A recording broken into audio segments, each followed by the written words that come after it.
Good afternoon, everybody, and welcome to New Talk. It's the opposite of Old Talk every Sunday here on STV, Real TV. And I want to have a conversation about this country. And I know it sounds pretty big, but it is actually as big as that this Sunday. We want to talk about this nation's social institutions. We spend a lot of time in this country complaining about our country's social ills without actually taking a look at the building blocks of any society, any country. That is the church, the school, the family, and even our government.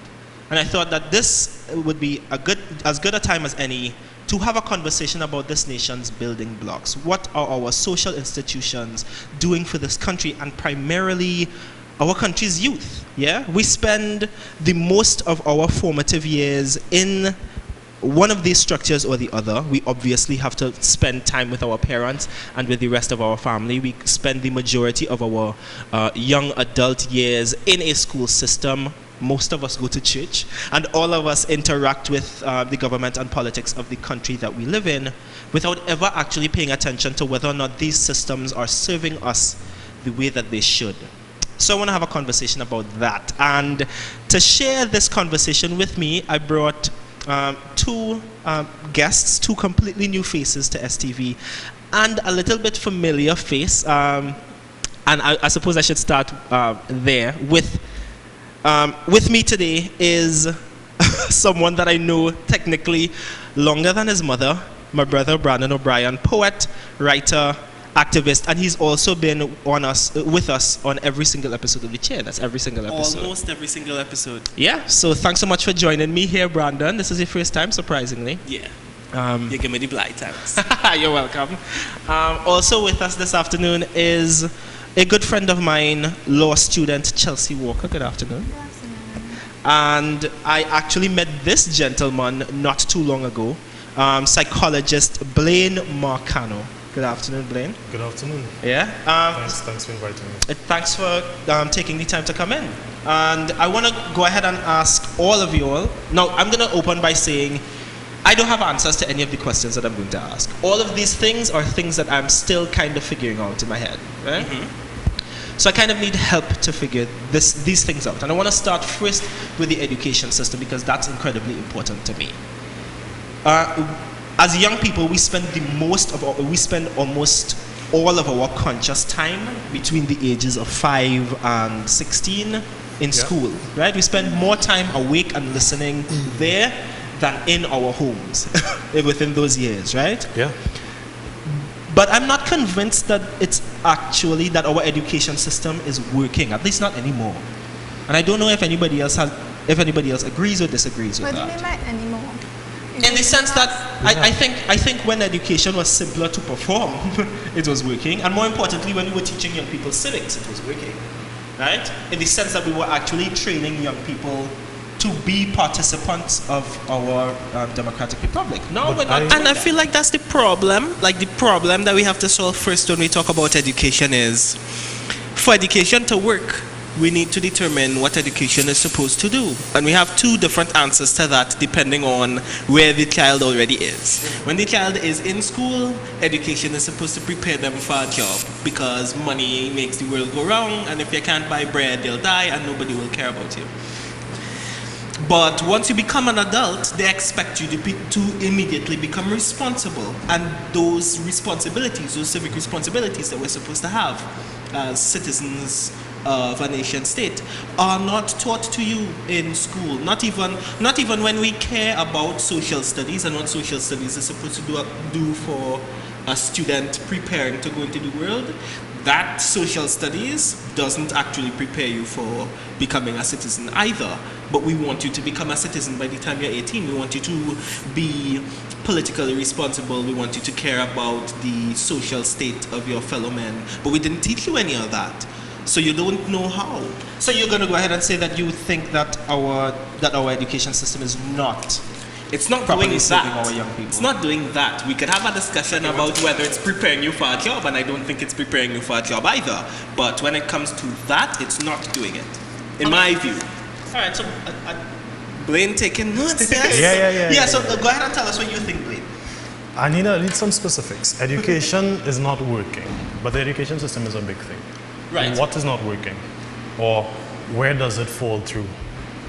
Okay, my personal perspective is I don't think any of it's working, but that's a really bad blanket statement. I think for certain we are carrying folks through the system without actually finding out whether or not, for lack of a better term, they're learning anything.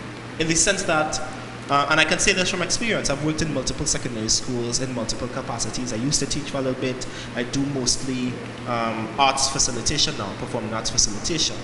And in almost every school that I've been in, there are loads of students who you would think got into secondary school because they passed an exam and have reached a particular proficiency to move to the next level. They haven't.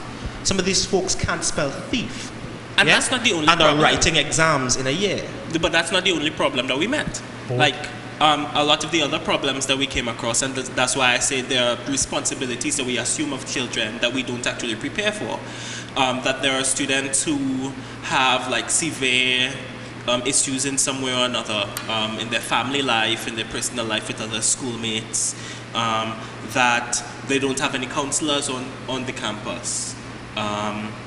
The Ministry of Education just rolled out a program of social workers, and some schools in rural communities haven't gotten them. No, well, they share social workers across districts. Yeah. So there's one social worker across somewhere between 3 to 5 Yeah, schools. but isn't that already an issue? Yeah. That one person has to juggle thousands of students in a district. So then, I want to ask, would you say then that the education system is failing a certain part of our demographic? And why I say that is you're talking about, for want of a better term, the lower half, those who may not be performing as well. And I argue this simply because if you look at our results for CAPE, Trinidadian students are among the best performers. They're in the top 10 or in the top 5. So what are you saying then? That our education system is not doing well, yet, however, we have a very high amount of scholarships every year in Trinidad and Tobago. We have lots and lots of applications for these very said scholarships, which means there are a lot of people who are eligible. And on the higher end of the spectrum, you have lots of people performing very well, doing well in the system, getting university scholarships, not just locally, but in the United States, in England, persons who are able to go away and study because other countries are able to say, okay, you're a valuable student and you're well formed. So for me, I can't really agree that it's not working. I could say there are things that don't work. But it seems to be working I would fine to personally me. say that I don't think while scholarships and things of that nature are a very useful mark of success, I don't think they're the most valuable mark of success, and they're definitely not the only one. We could still have, we could have more scholarships next year than we've ever had in the history of CAPE. We could have more, next year we could mash up the place Boomaye. More scholarships, more successful students than we've ever seen in the history of our education system combined. And it wouldn't solve any of the other problems. It wouldn't have answered whether any of those students have family issues that they're still not prepared for. It wouldn't answer whether having this level of education will ever actually solve their financial issues growing up, going into their adulthood, because getting a job is not one-to-one related to your actual academic position, or else we'd already be in a better position by now. And I think that looking at all of those other markers is just as important, because it means otherwise we are bringing up very smart, very resourceful students that cannot actually deal with the real world. They can just qualify it using their social studies and their science degrees. Okay, yeah, I want to give Chelsea a chance to I respond. kind of agree with Brandon in a certain sense, in terms of our education system. It's meritocratic, right? So Supposed to be. Supposed to be. I think we have to look at equity. We look at these scholarships. The majority of scholarships, it's usually get towards certain type of schools, prestigious schools. You see convent and Naparima girls getting 20 to 30 scholarships every year for CAPE. But then when you look at other schools that, well, they're not junior sex anymore, but maybe 5-year schools, Yeah, the government secondary secondary schools, or schools that aren't government assisted, scholarships aren't readily available to, well, I'm not saying they're not readily available. It's that there should be a little bit more equality in terms of prestigious schools. I went to a so-called prestigious school. I went to Bishop's. We're government assisted. But the thing is, we have the resources. Even if you come from a poor family, we do have the resources to basically assist persons, well, a little better than, say, you were going to another school that was just wholly government. All right. We have to think about equity. It's so not then what you're saying available is, to everybody. and I just want to get it clear here, the education system is not working for people in government schools. Is that it? Less so. It's than working for some and not persons for in others. prestigious schools. It's working in some ways and not in other ways. Because I don't think it's. No, I that's don't a think it's different very. statement from Like- the education system is not working. I, That's you what know, I'm getting at. I would stick to my, I would still stick to my same You statement. see, he's sticking here. It's not Right? working. No, You're saying, well, it's working in some ways. Okay, it's not right. working in No, other like, ways. what I mean by it's working in some ways and not working in other ways is the amalgam of all the ways that it's not working, but causes all students across the board to suffer in at least one way. And coming back to one of Ms. Walker's points, is the way that we undervalue the humanities overall. Take for instance the University of the West Indies. Otherwise a very progressive, very useful school. Their humanities programs are like some of the best on the island. But because engineering is getting an influx of students yearly, the Department of Festival and Creative Arts is literally so undervalued that they're looking to replace it, to move it off main campus. But you must admit, when you look at our economic standing in Trinidad and Tobago, engineers or chemical engineers or even people in the sciences are going to be more valued. People who decide, I want to have a job working in Trinidad are going to be more drawn toward studying engineering, studying sciences, because you're looking for a job in the industry. So you have to admit that. Yeah, but that has to play a that part. argument also discounts the fact that the carnival as an industry alone brings this country billions of dollars annually. That's like, does. it's a staple. It has to happen. Carnival has to happen. And it has to bring billions of dollars. So that's a thing.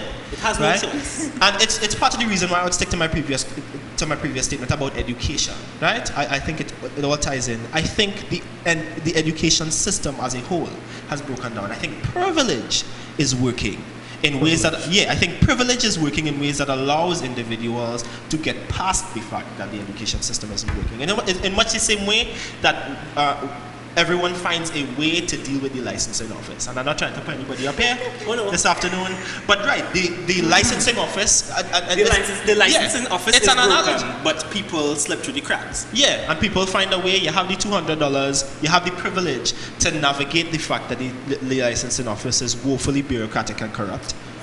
Yeah, I mean, in much the same way that our education system But I feel fails like most you're people qualifying unless you could pay for 5 and 6 lessons, or you're close to a teacher, or you Your could buy parents- an exam paper from or your somebody. parents Right, that's the sponsor the systems that we used to school. get by. Or you could play a sport. Exactly. Yeah. That's a good point. as Like well. there are certain conditions under which some students will benefit, and they're never going to benefit perfectly. But some students will always have a better chance of for lack of a better way of saying it, some students would find it easier to make it out of the school experience alive than others. So I have two points to make. Right before we close. Right before you close. So the first is this. I didn't pay for my license.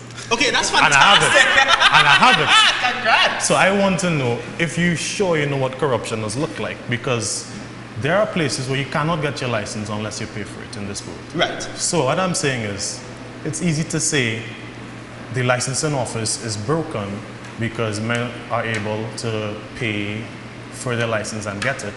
But if it were truly broken, I wouldn't have a license without paying for it. That is to say, you can go through the regular process. And for you to point out the actions of a lot of dishonest people and say the system is broken, now granted, I too understand there is a significant amount of dishonesty in this institution. But for you to just kind of like qualify and group everyone with that, I feel it's a pretty strong statement, and it's definitely a bit biased Right. to not consider the entire thing. Yeah, The let me second part we can wait for after the break. So we're going to come right back to Blaine's second point. You're here watching New Talk on Synergy TV. We'll be back right after this commercial break.